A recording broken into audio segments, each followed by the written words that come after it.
Hi everyone. Friday, August 1st. Boy, July went fast. Beautiful day.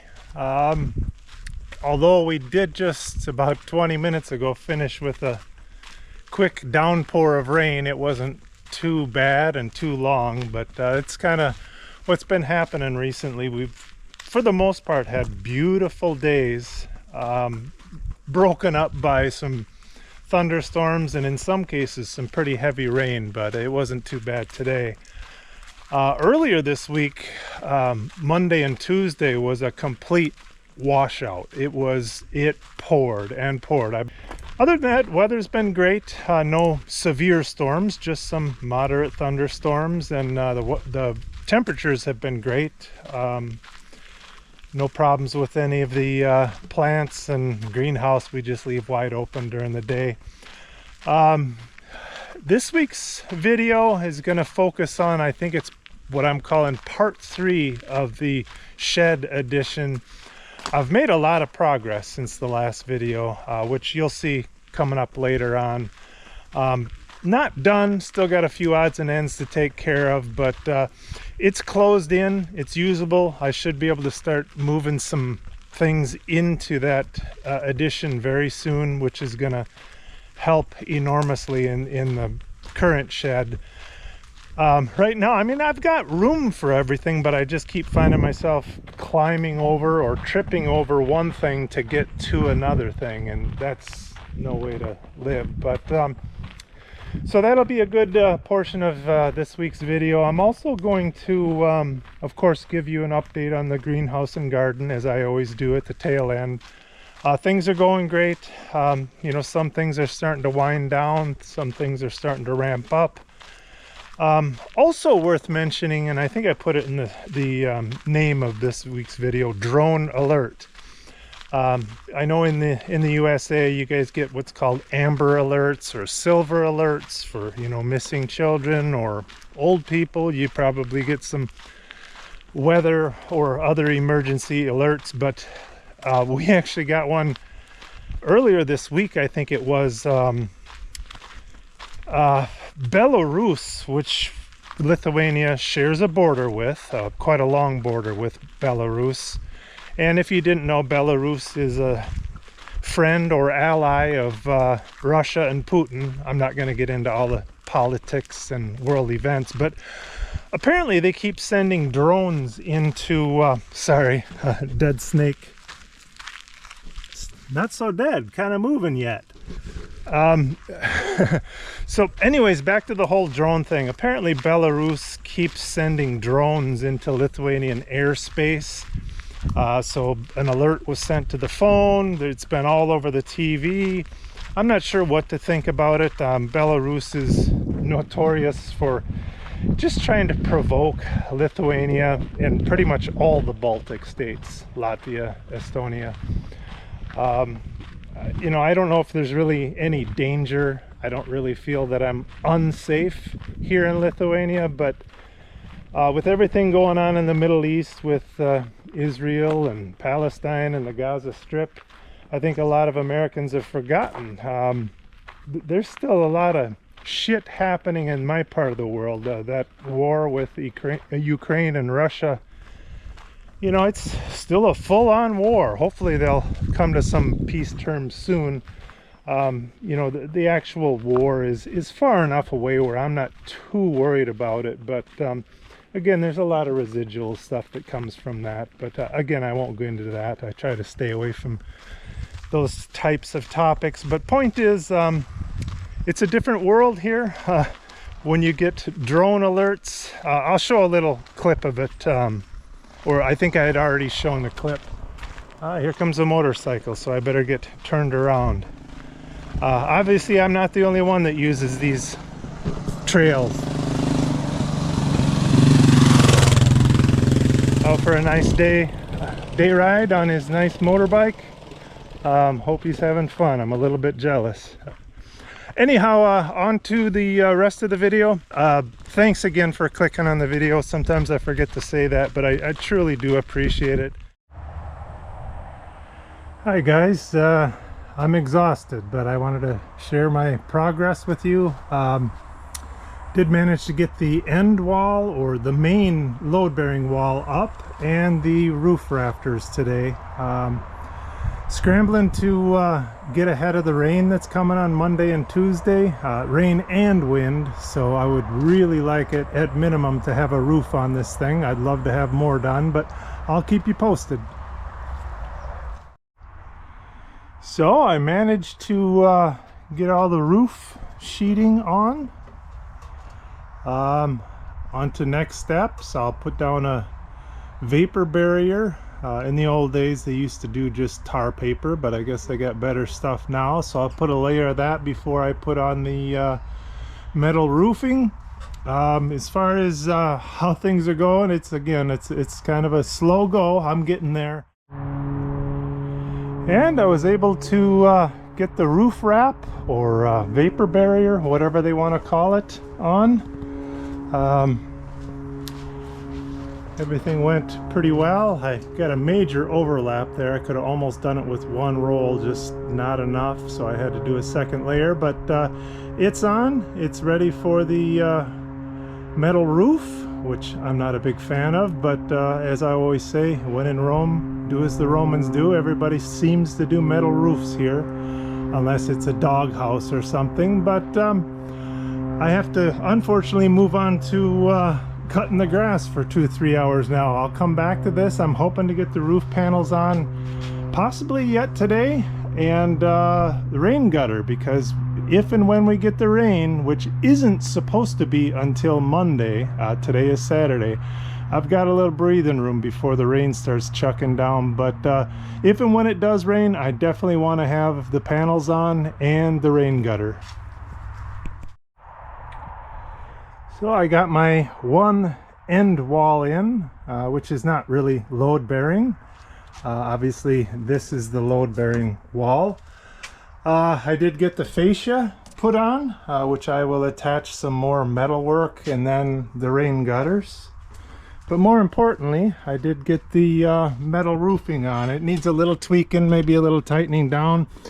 You can see water will run off of it, just barely. There is not much of a slope at all. I really wanted to keep as much headroom as I could. Obviously with that, it'll shed water, but it will not shed snow. So I'm gonna need to get out here and clean the snow off if we get a big heavy wet snow, which isn't a big deal. I already do that for the greenhouse and other things. More to come. So it's Monday, about midday, right around noon. You can see I did this past weekend make quite a bit of progress. I didn't finish the very top of that end walls. That's why I've got the plastic hanging there. Made a little progress on the long wall. Wish I could have got that completely built in, but I'm real happy with what I got done this weekend considering. But it's been pouring rain the last, I don't know, 2-3 hours, pretty much all day, but really coming down. And you can see one whole end is wide open. There is some water on some plastic. I've got the plywood all covered in plastic. But once you get inside, she's pretty much, well, not pretty much, bone dry. And I've been checking all of my little screws for my metal roofing just to make sure, is there any drop of water, and everything is staying dry. I'm not seeing any stains on the roof decking, so I'll continue to monitor it. But you know, I wish I could have got it fully closed in, but again, what can you do? I'll try to get it finished this week. As far as the roof, I can't quite see it, but if I lift the camera, like I said, it does shed water. The water does run off, just barely. Snow is not going to run off of this lower roof, but that's okay. I just want the rain to run. My rain gutter's working fine. Rain barrel's already filling up. So I'll keep you posted. Still Monday, still pouring rain. I did want to say that barrel, which I don't know how many liters it is, but in gallons I think it's about the same size as a 55-gallon drum. You can see it's full. That thing was empty this morning. So that's how much rain we've gotten today, and more to the point, how much rain has come off the main shed and of course the new shed addition. So we're catching basically twice as much rainwater. But the best thing of all is it's still bone dry in the shed addition. So everything's going well, other than the rain won't stop. It's supposed to rain all day tomorrow too.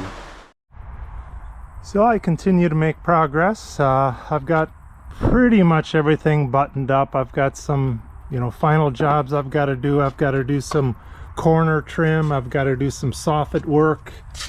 But all in all, it is sealed in. Let it rain, so to speak. Everything is, like I said, kind of buttoned up.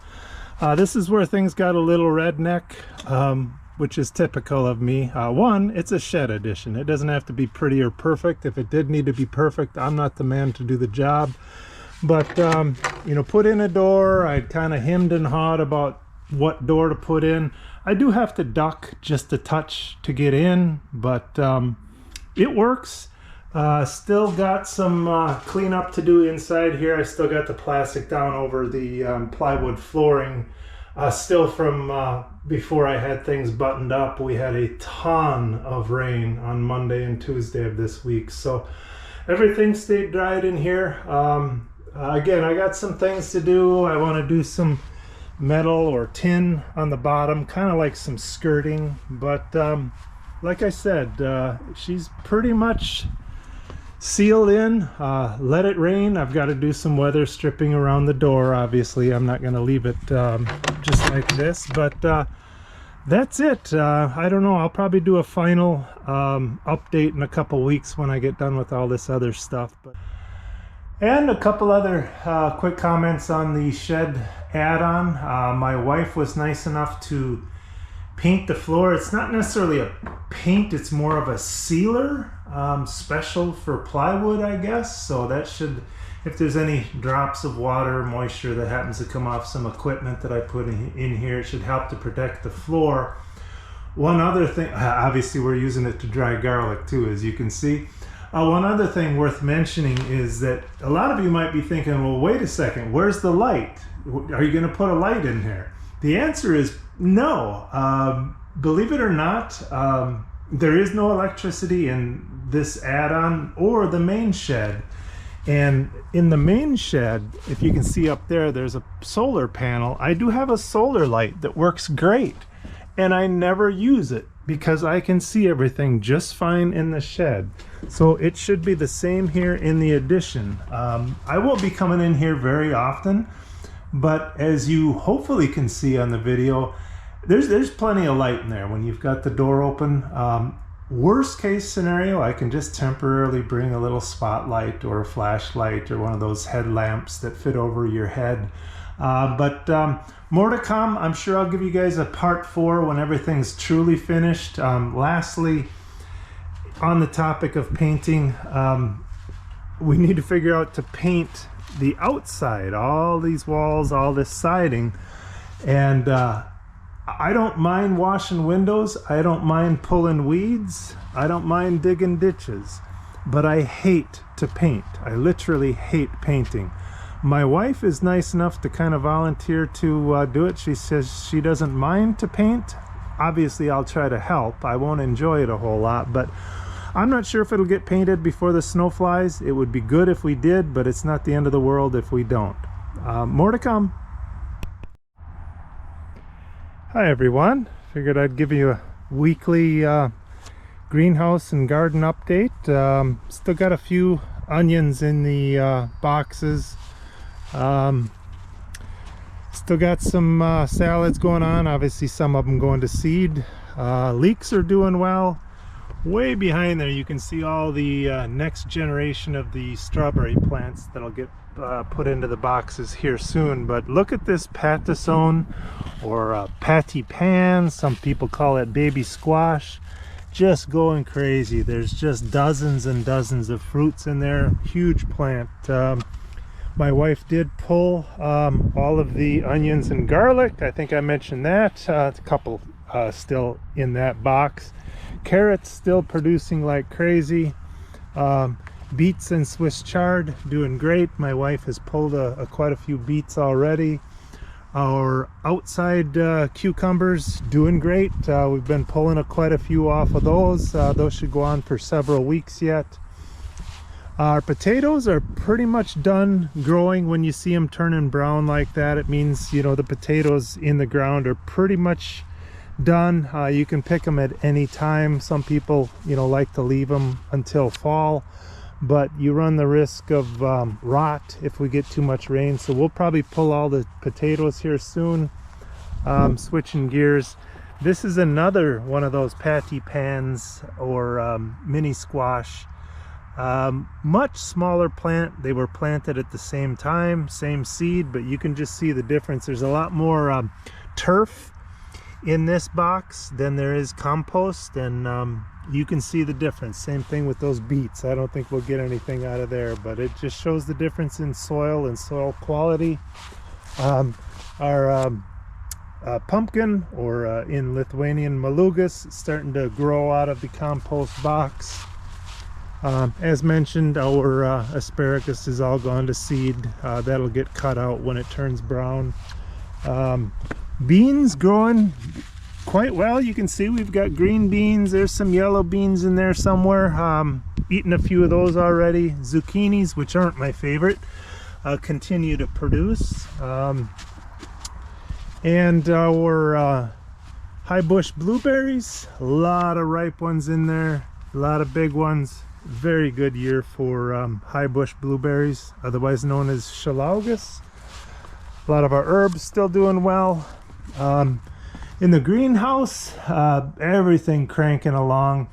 I had mentioned these black tomatoes in a recent video, and they look great, but you know, the jury was going to still be out on whether we would grow them again next year. Depends on how good they are. Well, we've been eating a lot of them, and they are good. Nice thin skin, very juicy and tasty. So we'll definitely do those again next year. A lot of cherry or grape tomatoes cranking along. We're eating tomatoes every day. I make tomato sandwiches, etc. Various peppers you can see in the back. There's some chilies there. Obviously your standard green and red tomatoes, I'm sorry, peppers. Harvesting a lot of peppers. And the indoor or greenhouse cucumbers continue to produce. This one, you know, turning brown, it's about done, but you can see what my wife does is as she harvests, each one of these little knobs was a cucumber, and you can see how many we've harvested. And then she just lowers the vine as she picks from the bottom, and you can see we're still getting quite a few. So excellent year in the greenhouse this year. Things, you know, will continue for several more weeks at least.